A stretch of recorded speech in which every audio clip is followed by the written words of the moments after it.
Fam, we have so much to cover, so I'm just going to get right into it. This is KRS-One, and if you think you know, you might not know. Making sure you guys have quality programming, high consciousness, student activity. You know, every culture produces its own keeper, and every culture produces its own principles, its own history, its own advocates, and its own prophet, pointing the way to a higher quality of life. Now, for the urban street culture known in the world today as hip-hop, KRS-One is above all else. Alright. Yeah, KRS is an acronym for Knowledge Reigns Supreme. Has been called the conscience of hip-hop by Rolling Stone, the greatest live MC ever by The Source, the spokesperson for hip-hop by the Wall Street Journal, and master teacher by the Zulu Nation. Wow. Wow. Now, with 20 published albums to his credit, with numerous appearances from other artists, KRS-One has literally written the most rhymes in hip-hop history. In the 90s, as the hip-hop genre grew, and it got more commercialized and corporate, it was KRS-One who openly rejected that more commercialized and corporate nature and the cultural exploitation, and grounded hip-hop in its original principles of peace, love, unity, and safely just having a good time. You know, teaching everything from self-creation, stopping violence, from vegetarianism to transcendental meditation, from the establishment of the Hip-Hop Appreciation Week to establishing hip-hop as an international culture at the United Nations. KRS-One has single-handedly held the history and original arts of hip-hop together now for over 2 decades. Now, in addition to lecturing at over 500 universities in the U.S. and publishing 3 groundbreaking books, KRS-One has established Stop the Violence movement, influenced the creation of West Coast All-Stars anti-gang anthem, We're All in the Same Gang, warned the hip-hop community against giving up their humanity for technological advancement, and has established the Temple of Hip-Hop for the spiritual exploration of hip-hop culture. Now, it's KRS-One who first argued that rap is something we do and hip-hop is something we live. Introduced I Am Hip-Hop philosophy, which Black Entertainment Television uses as the title of their Hip-Hop Lifetime Achievement Award to this day. And without question, KRS-One has been the loudest voice for the actual preservation and expansion of hip-hop worldwide, and is unquestionably the most influential hip-hop icon ever. Ladies and gentlemen, KRS-One!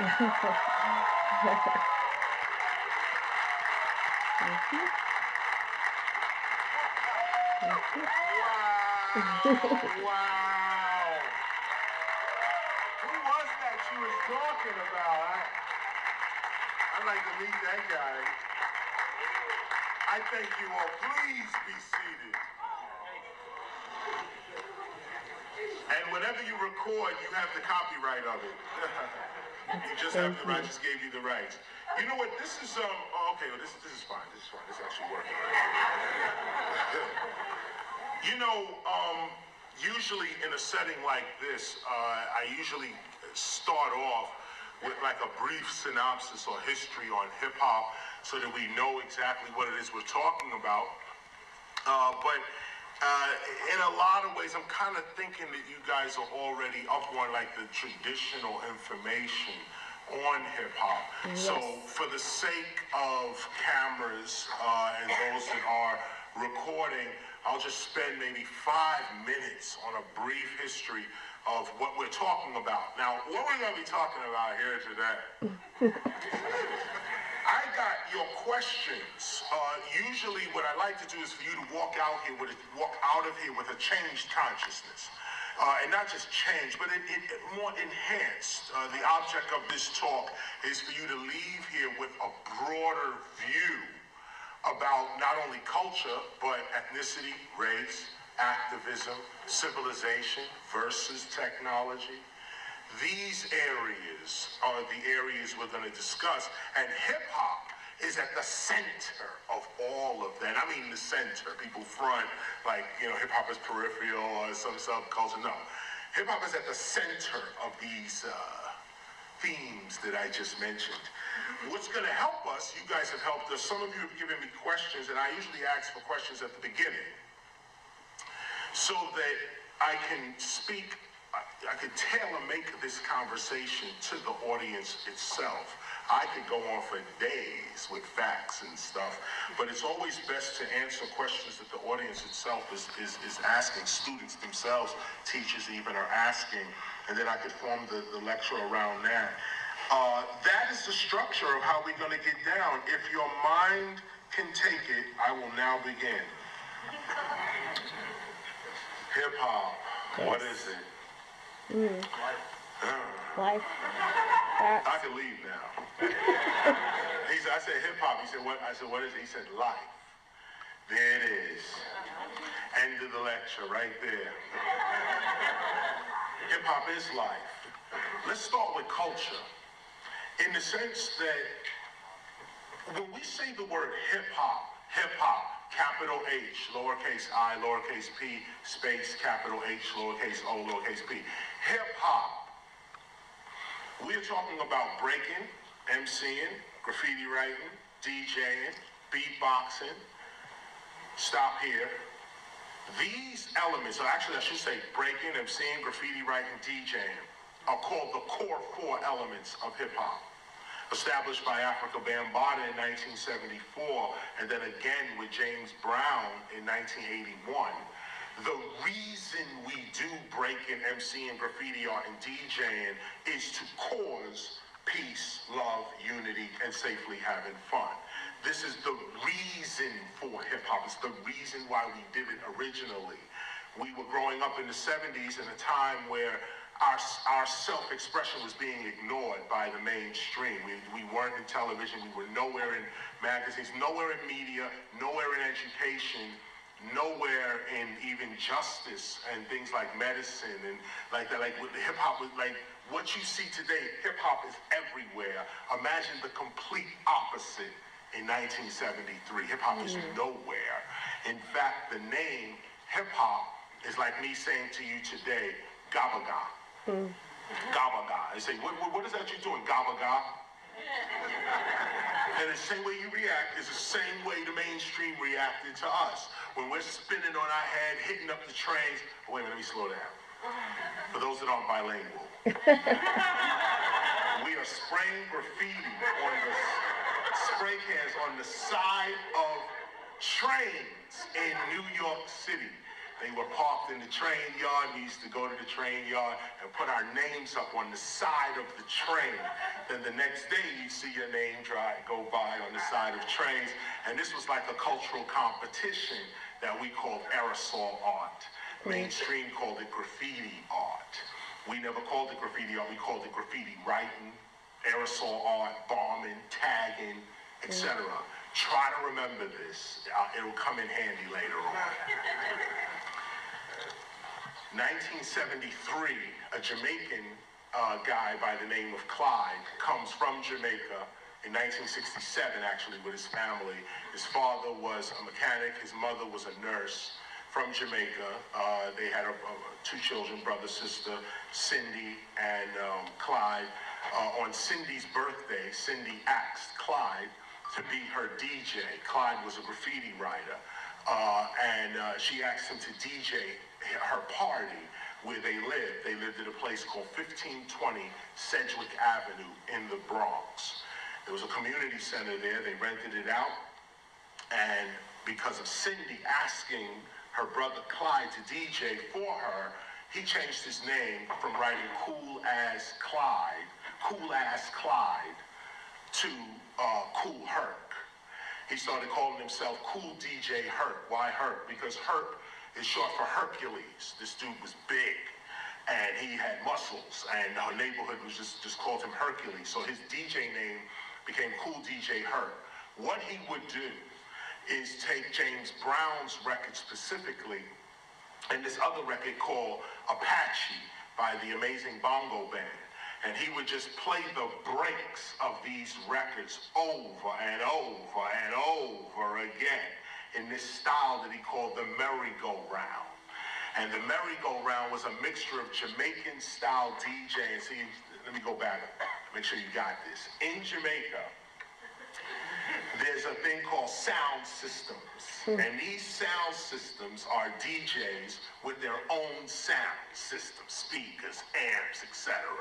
They would come out in a big yard, even bigger than this, and they would set up their sound system and play reggae music.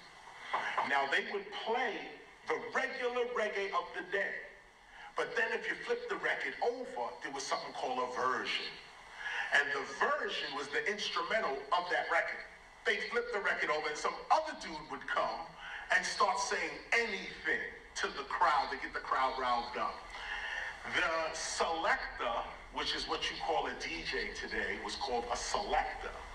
This person would be using the mixer to throw the music in. So if the music went boom, boom, boom, boom, boom, boom, boom, boom, boom, boom, boom, boom, boom, boom, boom, boom, boom, boom, boom, if it went like that, he would take the mix and go boom, boom, boom, boom, boom, boom, boom, boom. He wouldn't let the music go boom, boom, boom, boom, boom. He wouldn't let it do that. Now, Kool Herc brings that to the United States. His sister's party begins August 11th, 1973, 9 o'clock in the afternoon, in the evening, for 25 cents, hip-hop began. Kool Herc started playing the breaks of records. Now, how do I know this?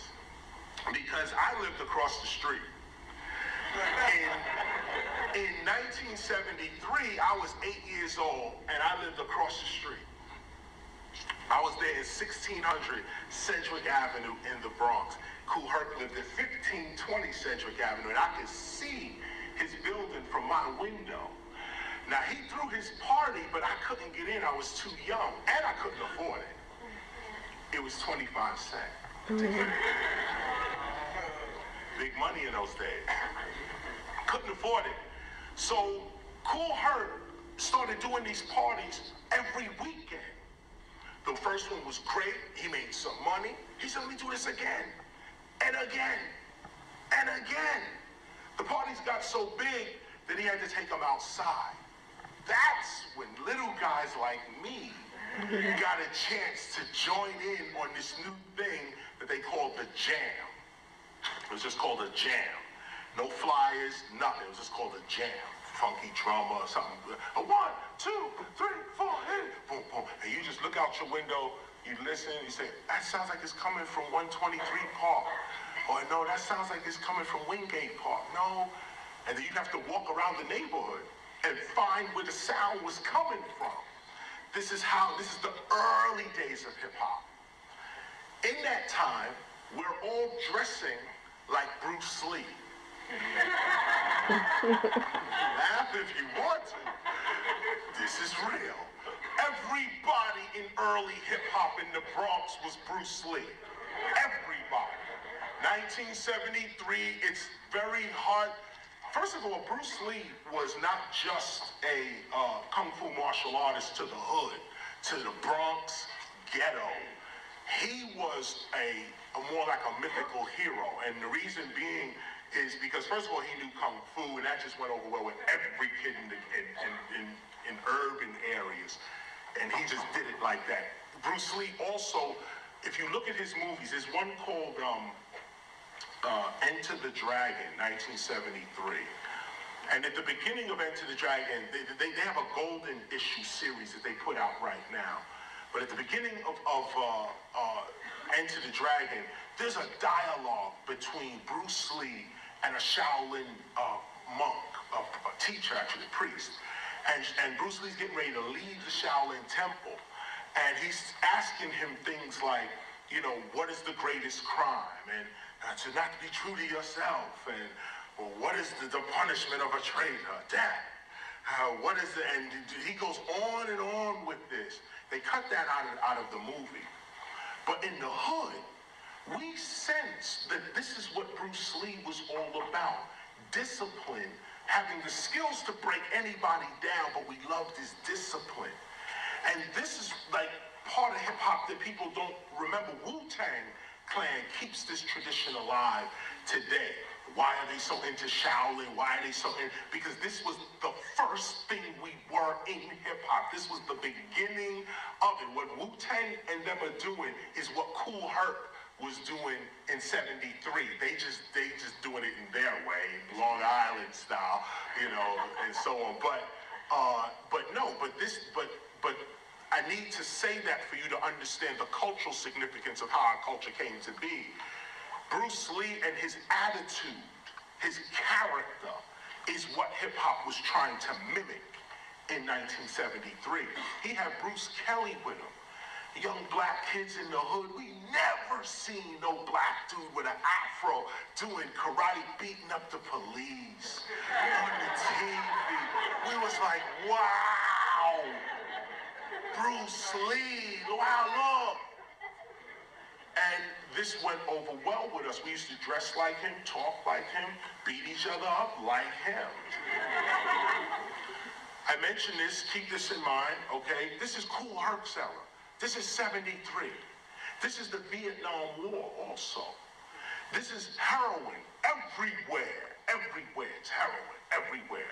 Planted there by the FBI, by the way. We didn't know it then, but now we know the counterintelligence program and all of that, and J. Edgar Hoover and all of that. Now we know who put the drugs in the community, but then nobody knew. It was just everywhere. And hip-hop was an escape. It was an escape. If you could break a b-boy, b-girl, if you could dance, if you could do graph, if you could MC, if you could do what Kool Herc was doing, which is basically lifting the needle up, dropping it again at the front of the break. 1, 2, 3, 4, hit it. Boom, boom, bop, boom, boom, boom, boom, boom, boom. 1, 2, 3, 4. 1, 2, 3. Needle dropping. That's what he used to do back in the days.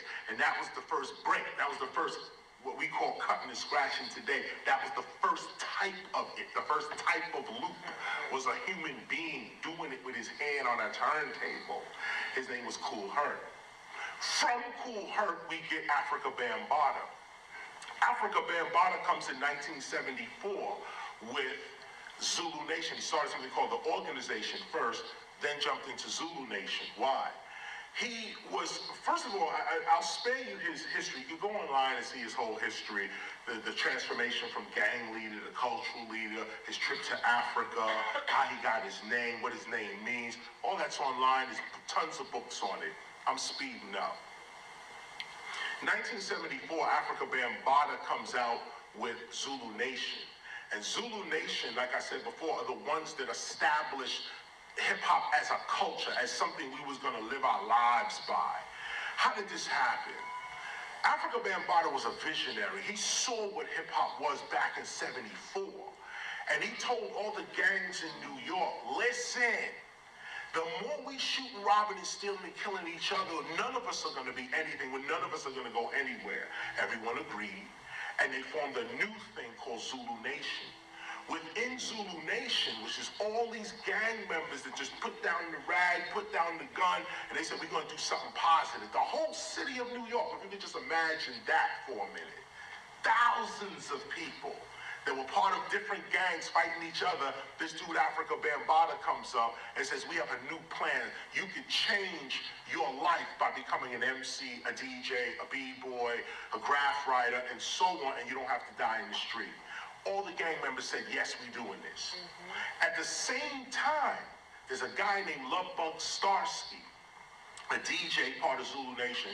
He starts calling the movement hip-hop. He starts putting it in his rhymes, hip-hop, hip-hop. He starts saying it like that. Then this is what Africa Bambaataa then took from Lovebug Starsky. He kept saying it in his rhymes and so on. And Africa Bambaataa said, that's what the name of this is called, hip-hop. He started using it. What is this called? Hip-hop. Breaking, MCing, graffiti, or DJing. What is this called? Hip-hop.